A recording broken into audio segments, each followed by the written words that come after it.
One of the first of the big-name TV preachers died today, Oral Roberts. He was 91. Beginning in the 1950s, Roberts used television to raise spirits and raise money, and he even once claimed he'd raise the dead.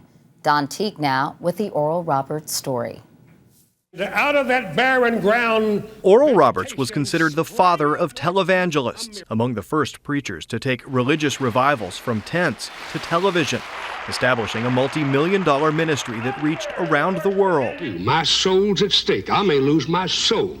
I know I will if I disobey God. Roberts' faith and philosophy grew out of a bout with tuberculosis as a teenager.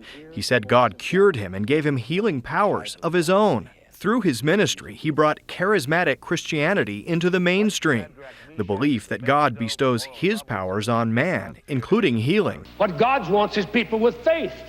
What God wants is people who are willing to suffer. Roberts' crusades were often controversial. He once claimed to raise a child from the dead, and in 1987 he predicted God would bring him home to heaven if he failed to raise $8 million to support his struggling City of Faith Medical and Research Center in Tulsa, Oklahoma. I need some very quick money, so I'll know when March comes, I won't be taken. I'll get to live. Despite his pleas, the facility closed 2 years later. More successful was his namesake, Oral Roberts University in Tulsa, a campus that includes a 60-foot statue of praying hands.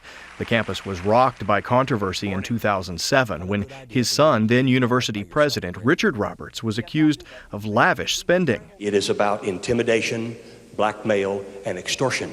Richard stepped down, and Oral Roberts came out of retirement briefly to help get his university back on solid financial footing.